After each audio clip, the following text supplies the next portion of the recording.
Right. Okay, so good afternoon, everybody. Lovely to see you, and welcome to this, our latest in the Institute of Management Consultants and Advisors podcasts and masterclasses that we hold on a regular basis. I think this is coming up on our 70th, so it's been a huge journey of knowledge sharing and learning, and we're particularly delighted to be joined by Kurt Nielsen here today. Just before you kind of, I suppose, gird your loins and get into the actual module, a little bit about the IMCA. It's the professional body for management consultants here in Ireland. We have a broad membership, and we're always welcoming new members should they see or seek a professional home from our perspective. This is the CPD event, so you can note it accordingly. And if you are a member, you can apply for a CPD certificate.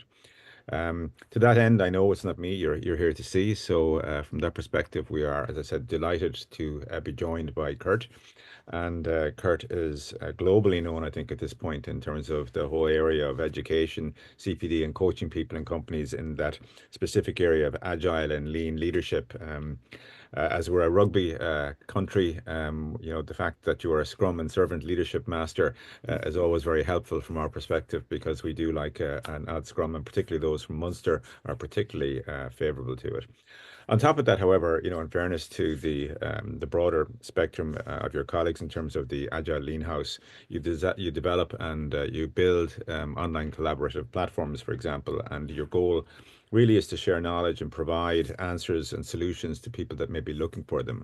And that whole Agile Lean movement, I suspect, which would become even more proficient and focused with the advent of AI and how that might interact and intersect with it, is going to transform organizations as you move forward. And I suppose it's about efficacy and efficiency ultimately, and doing it more efficiently. So you've been doing that for many years. You're a recognized expert, and indeed, congratulations. We've read it. It's a wonderful tome. Liberating the Organization, Building the Case for Freedom, which is what we're here to talk about today. A wonderful book. I have to say, I would commend it to all our participants here today, and also those that are about to view it on YouTube later on over the weeks ahead. Certainly highly recommend that book. Well worth a look. Some really deep, granular insights. And if I can say, Kurt, it is becoming more generally available over the time ahead in terms of links and so on. So we'll share those with you when we're sending out the details in terms of where you can access it, where you can get a copy of it. However, as I say, it's not me you're here to see. Kurt, my friend, thank you for joining us. And without any further ado, I'm going to hand over to you, maybe to take the ship of state out.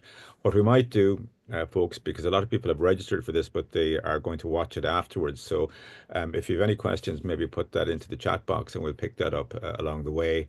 And Kurt, you can choose to take them on the hoof, or you can take them maybe a Q&A a little bit afterwards, which is traditionally what we would do. Folks, we will have you done and dusted by about 1:45, hopefully, contingent on interaction and so forth and so on, but we'll have you back at your desks in good order for 2 o'clock. All right, Kurt, the floor is yours. All right. Thanks a lot, Patrick. Again, a pleasure to be here, and always interesting to be allowed to, perhaps in this case, preach to the choir, but nevertheless, there is a lot of things that we would like to point out to you. We are going to use some shared presentation here, and they might be a bit rich on text, but you will get the slides afterwards. So there's some reading material. I will sort of skate quite gracefully over some of it, but you will be able to see some more.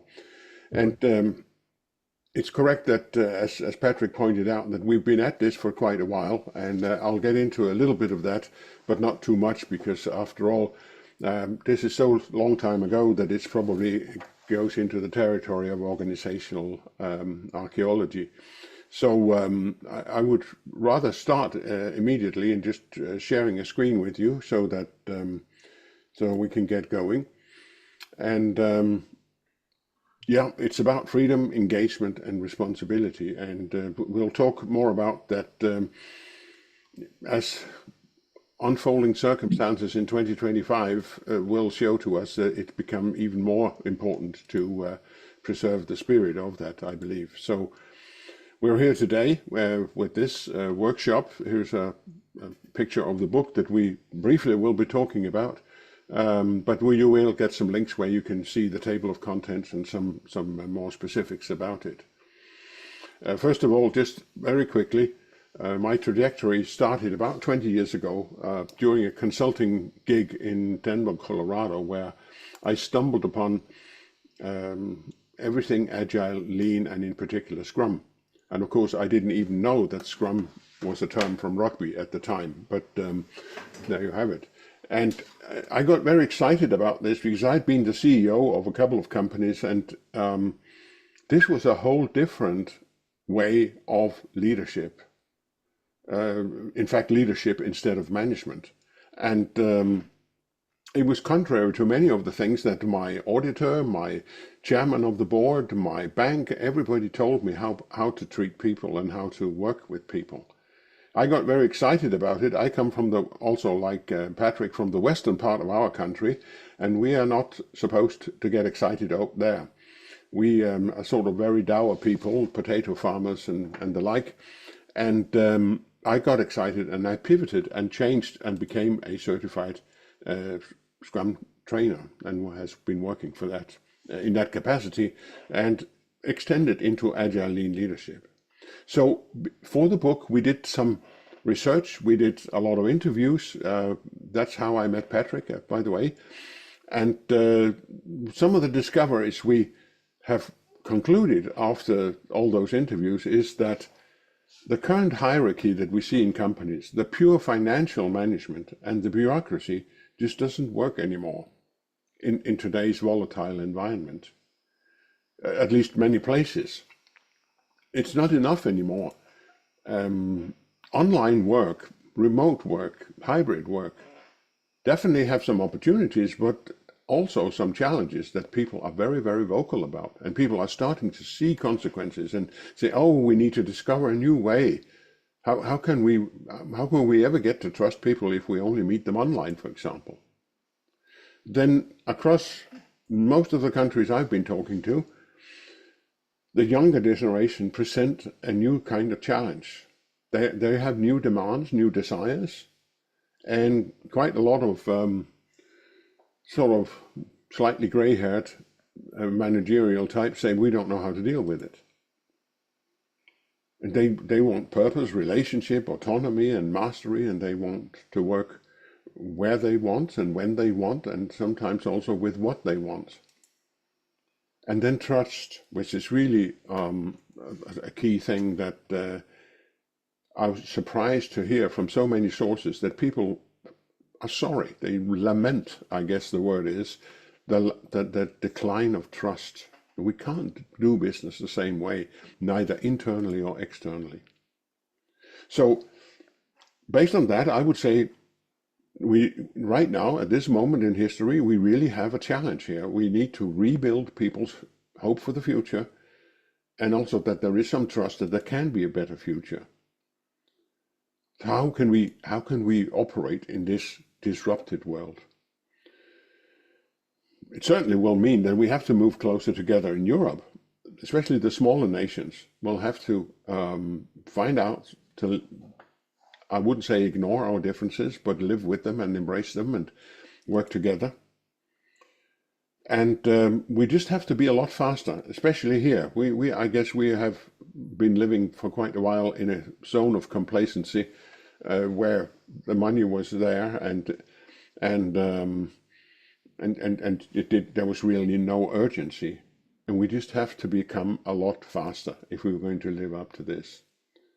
And we have to make up for the lost education of some of the young that we lost during COVID. And then personally, and that's why I'm flying the Ukrainian flag behind me. The open items that we still have is the approvals, which. Sorry. Okay. So rebuilding Ukraine is also a big concern of mine. So let's just jump in to say what are the challenges that organizations see today. Quite often, here's how people perceive it in their organizations. Okay, the boss comes around and says, here's a goal, get on your bike and get out there. How hard can it be? And the person in charge of doing it actually probably knows that maybe the journey looks a bit like this instead. It is not that simple goal out there. There are a lot of unexpected things. The poor guy on the bike down here can't even see that there is a boat ride involved in this journey. And everybody, when we start our training courses, etc., show those two pictures, we see nodding heads and saying, yeah, that's exactly how it is. And why is that? We have much less control than we like to believe. And that's, of course, technological developments. And now Patrick mentioned AI, that's one thing. Globalization, consolidation, the unknown hit us again. So right now here, we sort of worried, well, maybe Trump could actually shut us down by telling Microsoft and Google to shut off Denmark, and our healthcare systems would stall immediately. Look at that.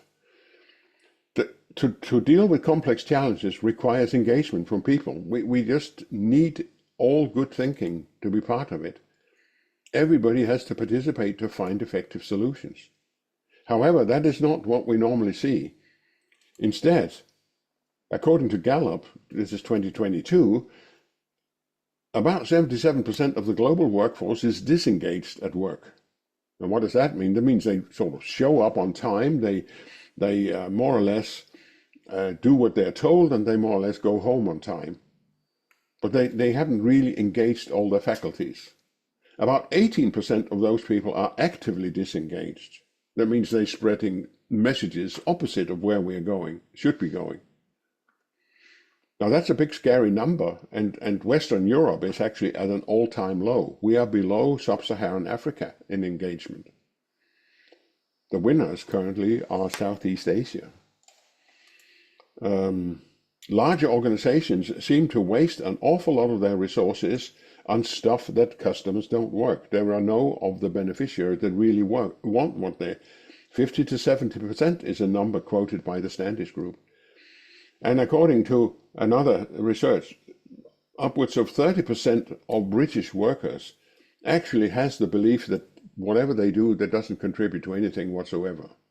Now that is really depressing. And then, of course, there's a lot of useless bureaucracy. I tend to believe that it's probably more here than 15%, but that's only anecdotal evidence. So the proposed conclusion is that the hierarchical, power-based and plan-driven management is not helpful anymore in these circumstances, because it's just too slow. And in fact, it is the dominant factor in disengagement, in quiet quitting, that people are discomfortable with just being told and having this rigid structure. And here comes then the proposition: we have to rediscover the values of lean. Focus on the customer, remove waste, and have respect for people. The last of these 3 points quite often is actually forgotten, and so it just becomes an exercise in efficiency. But we have to, the people part was always a very important part in anything lean. And we have to build up people's intrinsic motivation. It's not just a matter of the money. I mean, the money is important, and not negating that, but you have to focus on that. A lot of people, if they are going to participate in this, they need to see the purpose, they need to have good relationships, they need to have a certain degree of autonomy, and they need to see that they can grow to master their subject. Stanley McChrystal, American general that we will meet again in a moment, he said, we need to set people free, push authority as far out as we can find someone who can carry it.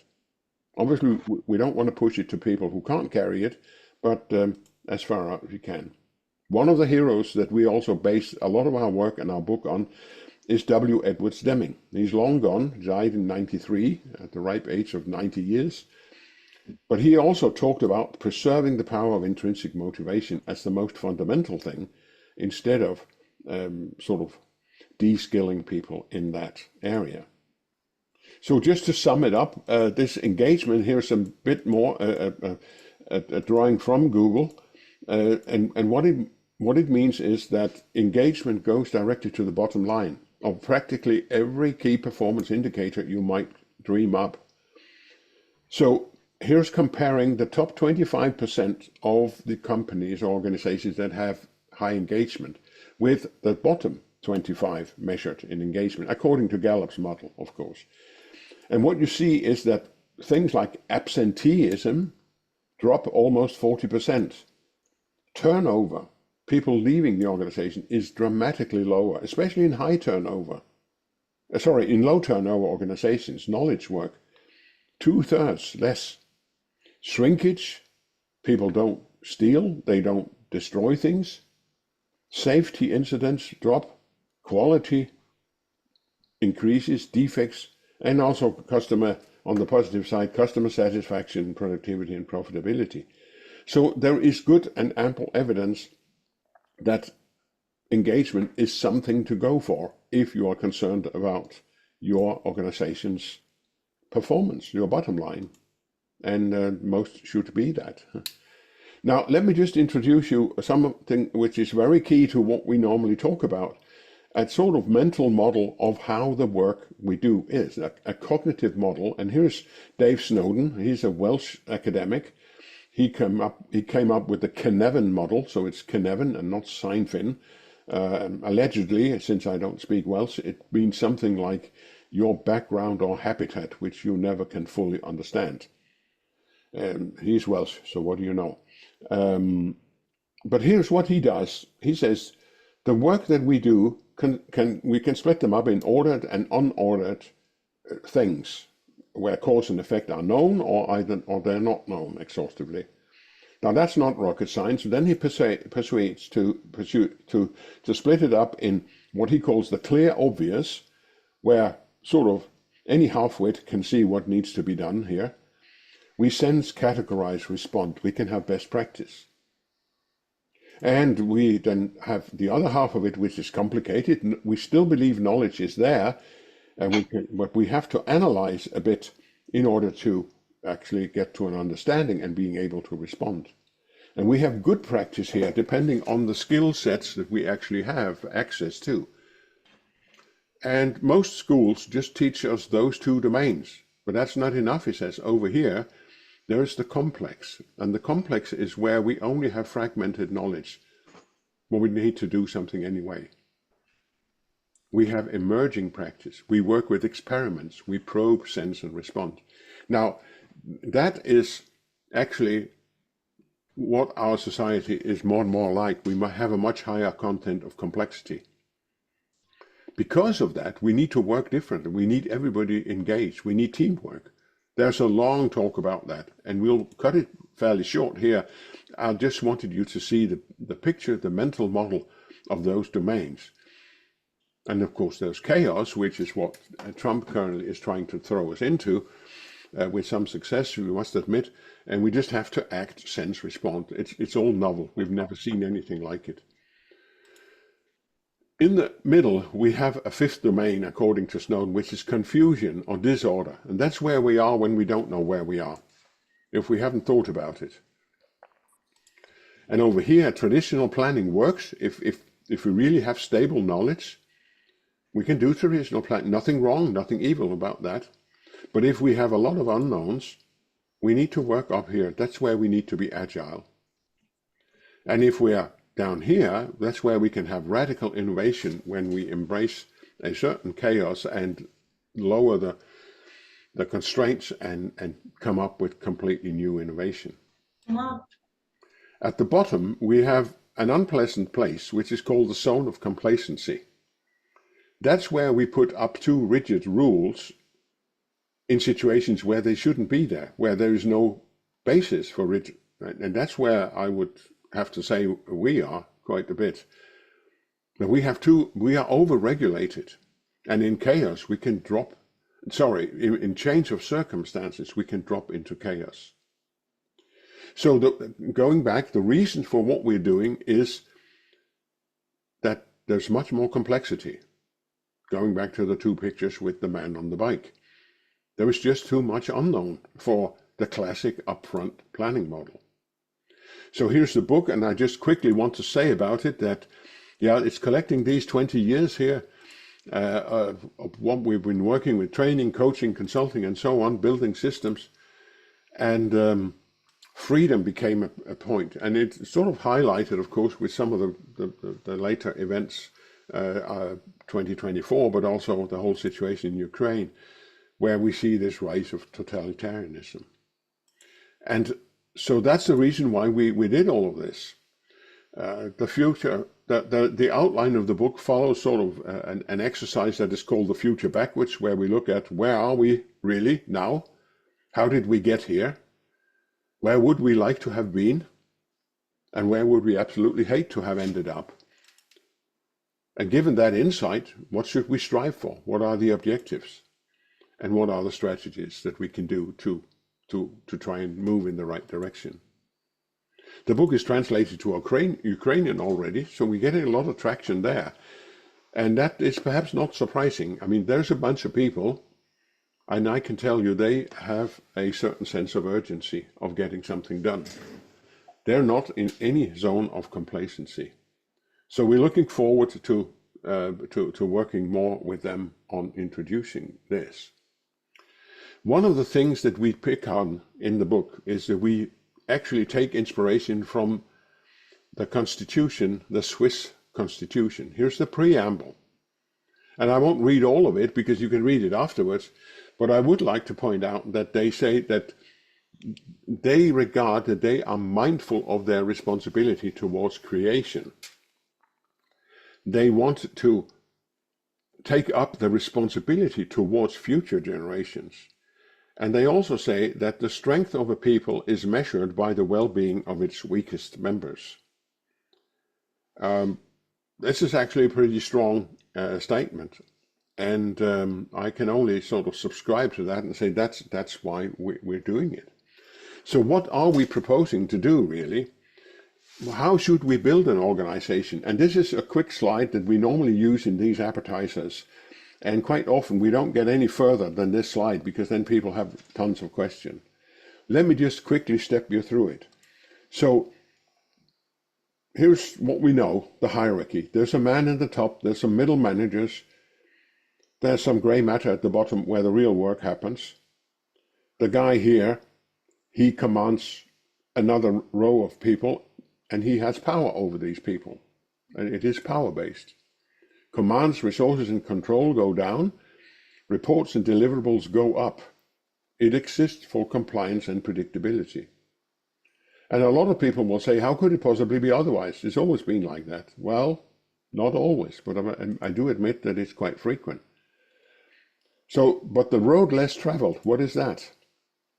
We call it a constitutional organization or a network of circles, taken from Stanley McChrystal, really. And Stanley McChrystal has coined this, and he used this when he was sent to Iraq 20 years ago. But here's sort of our approach. You start with the customers. You categorize your customers. We call them circles. Here's a customer circle, a certain category. We design some internal structures. We call them circles as well. You could call them departments, but we call them circles, and it could be called cells. Other people do that. These people serve the customers, and there is a relationship between the customer and the circles that serve them. This primary C is a larger circle with actually two teams, and there's a specific role in there, which is in Scrum, it's called the product owner and the Scrum Master. The blue guy is the strategy owner. He's like a little CEO of this one little unit. The green guy is like the COO, Chief of Operations. He's looking in, the blue guy is looking out. So there's a split of power here, or responsibility between them. And you can then build out and scale out, and there are people behind them in other circles that deliver to them. So primary E does not have customers out in the wild, but they do have internal customers. And we call those delegations. We delegate a certain job, a certain deliverable. And we can tie in our strategic suppliers. Now, some of you have already realized that this is the value stream in slightly different terms, but it is the value stream from Lean. And that's all very well and good, and believe it's the best model that we know so far. Now, what happens with decisions? And decisions we handle in resolution circles instead of the hierarchy. That is, they are like little parliaments. So the strategy circle up here is actually a collection of those blue guys down here, the strategy owners. And they convene and make decisions through representative decision making. And that goes for those 3 resolution circles. Issues, ideas, escalations go up, resolutions, delegation, and resource allocation go down. So that's like sending off people to the parliament and deciding trusted people that you believe will actually make decision for the common good. Another thing we have in the Agile Lean leadership model is that we have what we call a secondary circle, where cross-cutting concerns are discussed. So in all these circles, there might be people who have a quality view of things, competence, or it could be designers, it could be architects if it's a software business, it could be compliance if it's a medical supply business. So in all these circles, there are people who have specific competencies, and they meet from time to time. They live in the primary, but they meet in the secondary circle, maybe once a week, to discuss topics of their interest. Because over here in the hierarchy, there was one thing that was pretty good. We were typically always together in functional groups. People like ourselves with like-minded views and competencies, and we could help each other. That's a good thing. We want to keep that. If anybody has read about the Spotify model, they actually called such a secondary circle a guild, or a chapter of a guild. So the old word, the guild, like the Carpenters Guild and the Masons Guilds, etc. So that's what it typically is. And then finally, we have what we call a transient circle, and that is something put together when there's a drop into chaos. Remember the chaos territory? If there's a sudden drop into chaos, then we commission such a transient team to stabilize quickly, a task force basically. Not really anything new in that, but that has to be in place because these drops into chaos do happen. So there you have it. This is the idea for serving the customer, for enabling freedom, resilience, and sustainability. Freedom to decide locally, decentralized decision making. And again, there's a long talk about that. Why that is necessary if you want to have people's engagement. So moving ahead, there's some benefits here. Most of them go back to what comes from Lean, focus on the customer, increased clarity of goals and value. People are more engaged if they have this freedom. We do become better at maneuvering because things get very, very slow if they have ripple up a hierarchy and decisions have to ripple down again, and they get also distorted on the way. We become more resilient and sustainable. And so it improves all of the key factors that we saw before. If you have a high content complexity, I'm not arguing that we have to do this in every single situation, but many situations are like this. It also reduces stress and sick leave, by the way, which is another important thing.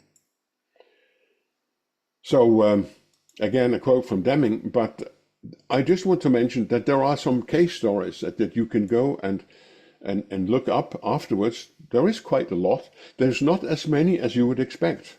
I have to admit that although this seems to me by now to be common sense, and I'm still puzzled why don't more people accept it.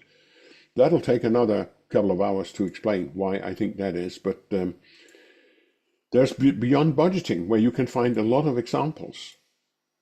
Visa, the story about D. Hock and how he created Visa is also highly enlightening. Svenska Handelsbanken is a key case story going back a while.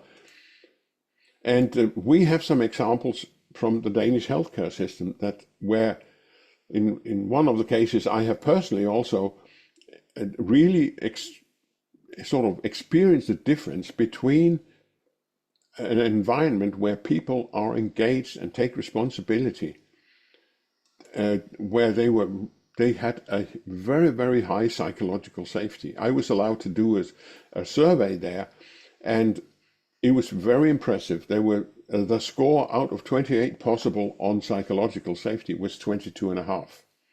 That was 46 people. That made, as a patient, the whole difference. And the outstanding feature of that particular department was everybody said it's very easy to get help here. The young people, the trainees, there were foreign nurses that were not native Danish, and they were all very happy that they actually got the help they needed when they needed it. So there are some great case stories. It takes a bit longer to talk about them, but look it up yourself and read about it, or get back and get another discussion going. I want to end with, I think we should have ended by now, but that's how it usually goes. Trust. I just want to say a few things about trust, because this is the highlight of our focus now. The key to any free society is trust. If you don't have trust, you can't have freedom. To effectiveness and efficiency is also trust. Because otherwise there will be other things instead of the good solutions that will be dictating your behavior. If you have high trust, you can have low transaction costs and low monitoring costs. You don't need to keep an eye, spend a lot of the organization's resources on constantly monitoring and micromanaging. And that's why we've continued with this next volume. I want to mention Stanley McChrystal again, because he says a couple of things that really have set us on this path here, where he said, if you want trust, you have to have some key things. You have to have benevolence, that you believe that the others actually desire to do good to you.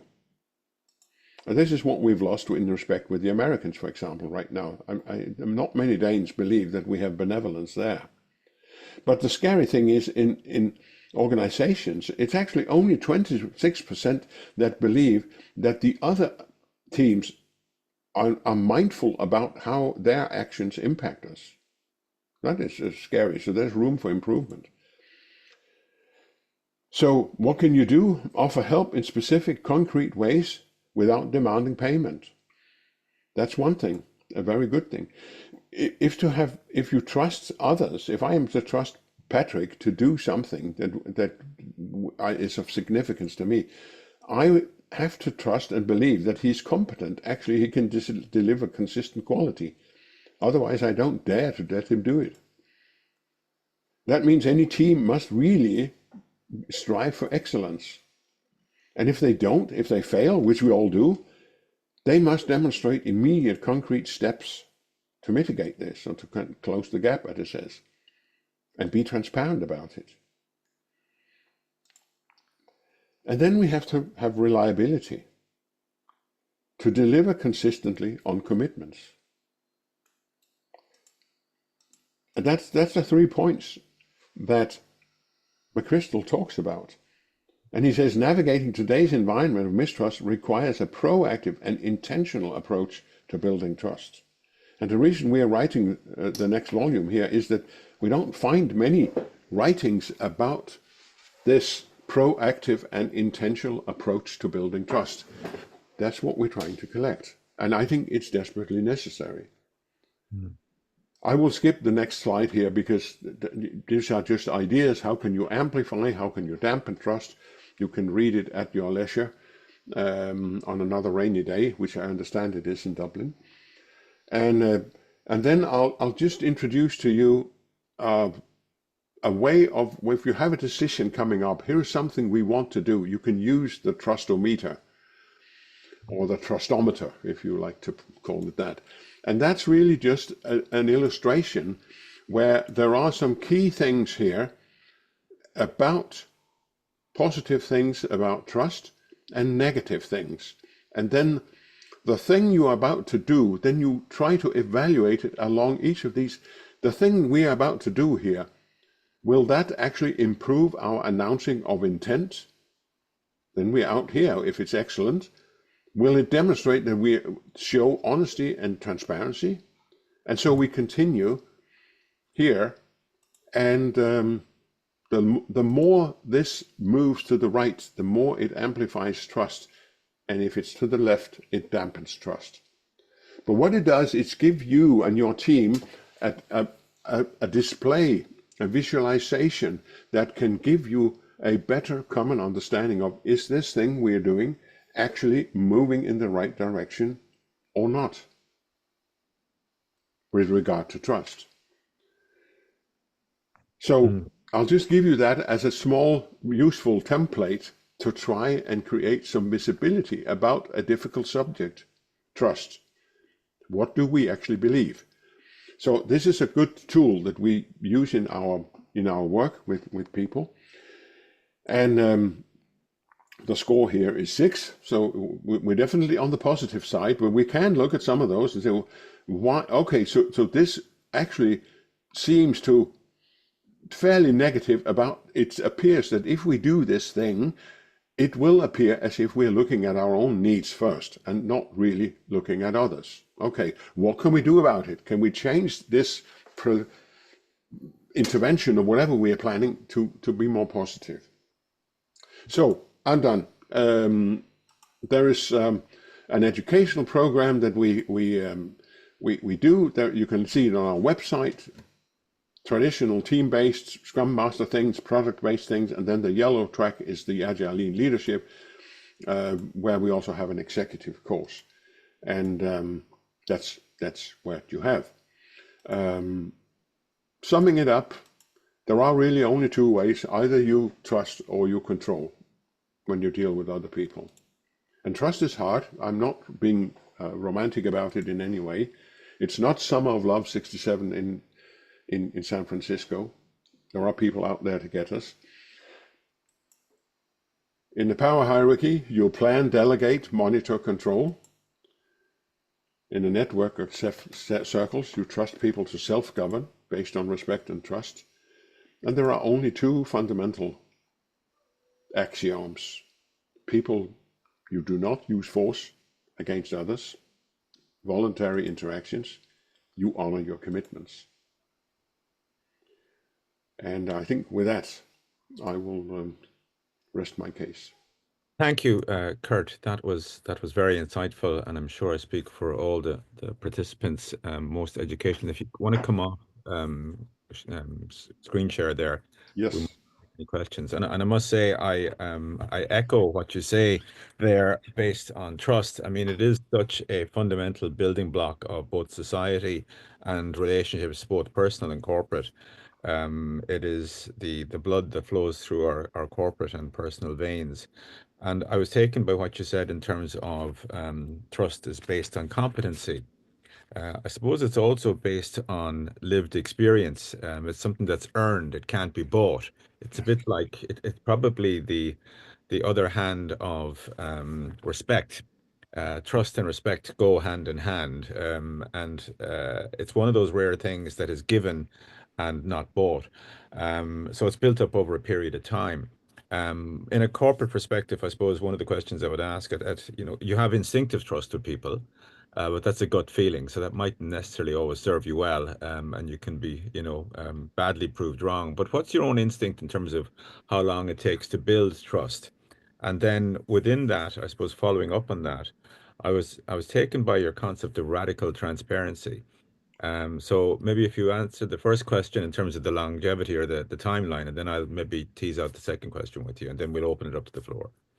Yeah, I don't know, but I normally, based on what we experienced over the 20 years working with Scrum and similar things, I would say it probably takes a year. Okay. Of continued experience. Or another number, it could be that if you have, I mean, this is ordinary work. If you have extraordinary experiences, and as I probably mentioned, I do some teaching in Ukraine, and the people who have experienced extraordinary things like being on the battlefield, the more extraordinary the experience of someone who did something for you, or you could trust him in extreme situations, I mean, they're more powerful. And so you can do it quicker, if you are on the battlefield in Ukraine, you probably 4 or 5 experiences of this person being absolutely someone you trust your life with, that he can be trusted. The trust is probably there very quickly. Some people that we had on training courses from special services, in the military, the paratroopers in Denmark and Norway, said the same thing, that they try to get into some extreme situation to sort of force the trust building. But so they can be accelerated, but then you have to accept some extreme situations, I think. Yeah, that echoes. We have a module based on transparency and trust in another organization I'm involved with, and the findings are basically there are 2 ways to move it ahead at pace. One is shared hardship, not to be recommended Yeah, because it involves pain generally, but that is probably the best glue of all. If you both go through a cathartic experience, yeah, you are bonded then because of that shared experience that is unique to both of you, and you will your trust quadrant will certainly yeah, increase. But there's that shared hardship, and there's also then I suppose that corporate kind of way of team building, but that shared conviviality. So if you go out socially, you break yeah. bread, you get to know the steel in their eyes or their sense of humor or whatever it is. There is that way as well, but that is built up over a period. So number one is shared hardship, or to your point, But I think we could add to the hardship also, but it means an awful lot if you, not necessarily hardship like the battlefield or something, but it could be just solving difficult and complex problems together. Oh, that's exactly it. So you're going through perhaps an unpleasant acquisition or something like that, and you're doing some mountain climbing or whatever it may be. It doesn't have to be the battlefield, Yeah, or you've come through an experience, boat sinking or something or whatever. yeah, I wouldn't recommend the battlefield generally at any point of the compass. That no, outcomes can be challenging there. So there's those 2. So that's fine. And but if we take those aside and you look at the model outside of those 2, you're looking at about a year, but the same kind of way in terms of it's like a courtship, for want of a better word, that people get to know each other before they kind of cement the relationship to the next level. So then the next big question I would have for you on that, and that's one that interests me most, is the whole area about transparency. As I said, I was struck by your term radical transparency. I'm all for transparency. One sees, they all see in terms of a team. That can be very powerful. But there are times when transparency can be counterproductive as well, particularly if you are, in a corporate environment and you have perhaps some concerns or whatever in terms of certain confidential information leaking out before it's time to actually share that. So how do you navigate around something like that? Well, I mean, transparency it starts with really the description of the circles there. Each circle, I mean, I didn't go into that here, but they have a manifest Yeah. and the manifest is one that they take ownership and they actually own it. And they said, who are we? What are we doing here? The French would be calling it the raison d'être, the reason to Yes. exist. And Perfect. you document who you are, what you're doing, and how well you're doing, and so on. And that's pretty open inside the organization. Then it starts there. And then it's absolutely correct. There are things, there are, of course, difficult things like if you have to cut down on staff, for example, you can't have that hanging out, blowing in the wind like the laundry. You can't have mergers and acquisitions going out. So some of those fora, like the resolution circles, will from time to time have certain things that say, well, we can't have complete transparency about that, but they are clear about what is not transparent, and they give people a reason why it's not transparent, instead of it sort of resides in some political fog of on a need to know basis, and you don't need to know, Patrick. Hmm. No, I get that, and I see some organizations take non-disclosure agreements. For that very reason, we have to sign non-disclosure agreements. But it's an interesting one for the principle of transparency. So, for example, in corporate governance, boards should operate on certainly in a closed environment, but it should be totally transparent within that Yes, environment. that is correct. Yes. And I think that's the magic sauce that actually differentiates those that have transparency and those that perhaps have Yeah, silos or kitchen cabinets. yeah, But in the broader context, to your point, there has to be circles of respect that certain areas, for a period of time, have to be constrained and maybe time limited in terms of sharing that resource. yeah. Okay. Has anyone any questions among the audience here today? Be happy while Kurt is here on the hot seat to ask.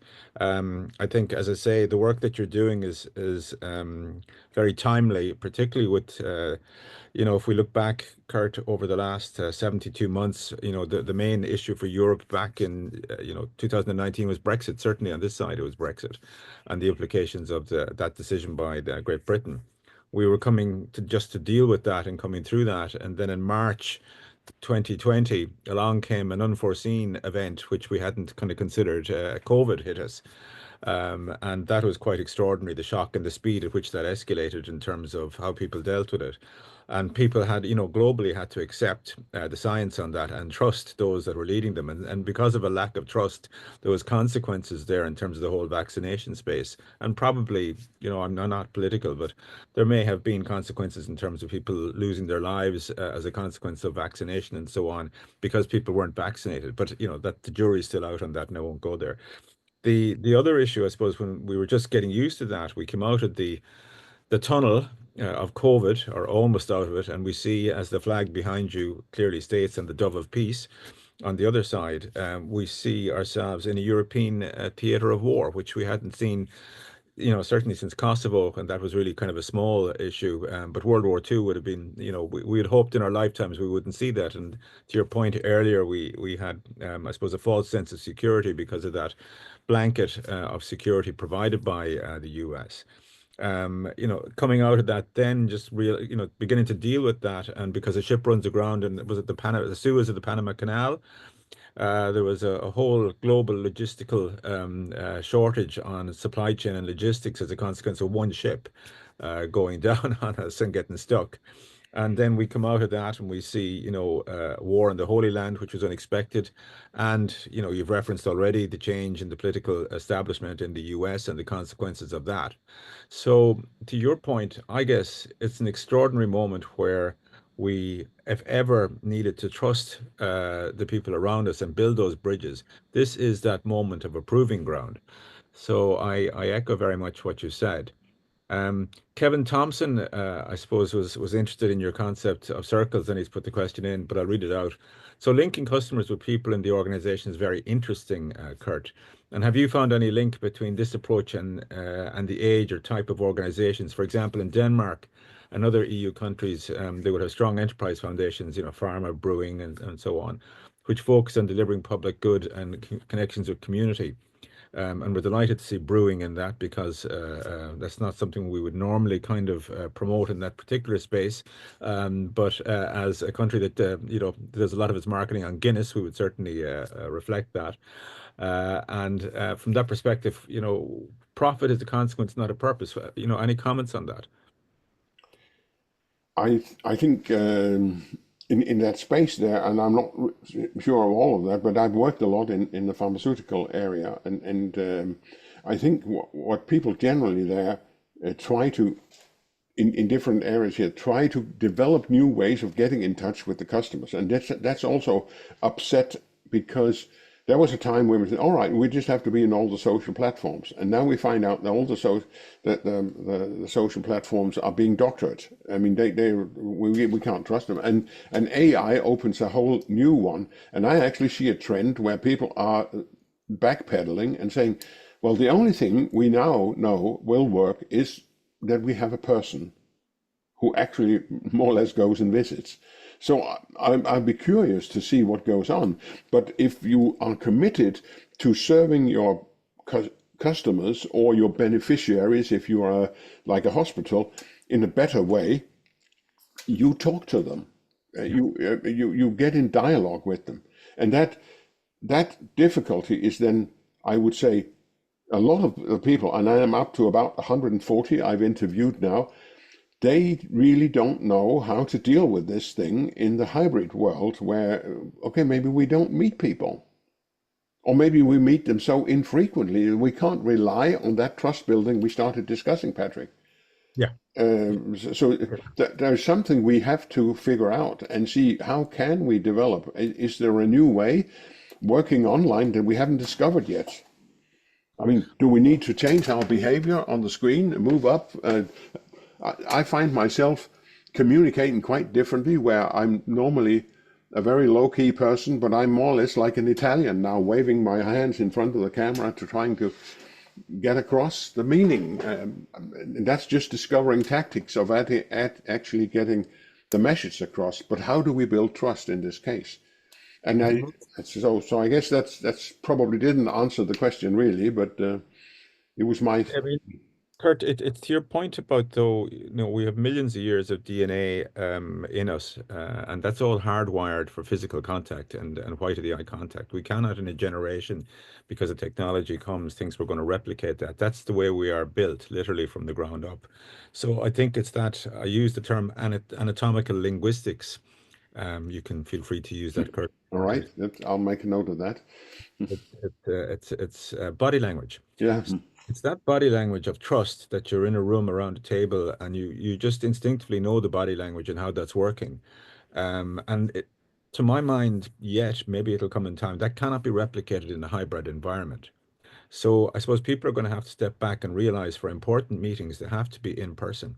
Some stuff for sure, and a lot of stuff can be done online, 100%, and logistically it makes sense, sustainability makes sense, and so forth.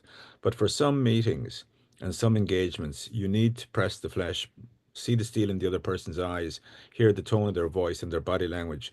And that's the only way it can be done. I don't see a replication model for that yet. Who's to say there may be, but I don't see it yet. That's just a personal opinion. Yeah. Kevin, I hope that maybe gave some sense of an answer to you. Look, I'm conscious of people's time. We did promise we'd get them out and we get you back in time for 2 o'clock. We are just at the witching hour commencing as we approach 8 minutes to, so we're under the wire. Gurmila Mahagat, thank you very much, Kurt. It's been a pleasure talking to you. I could talk about this with you all day and maybe into the evening.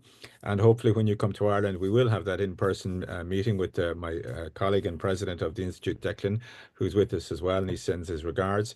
And we look forward to perhaps meeting you when you're over here at some point. But on behalf of everyone here, thank you, or as we say in Irish, Gurmila Mahagat. And I hope that all of you enjoy the rest of the day and have a blessed Easter. God bless, farewell, take care, until the next one. Bye-bye. Yeah, thanks, Kurt. Thanks, Patrick. Bye.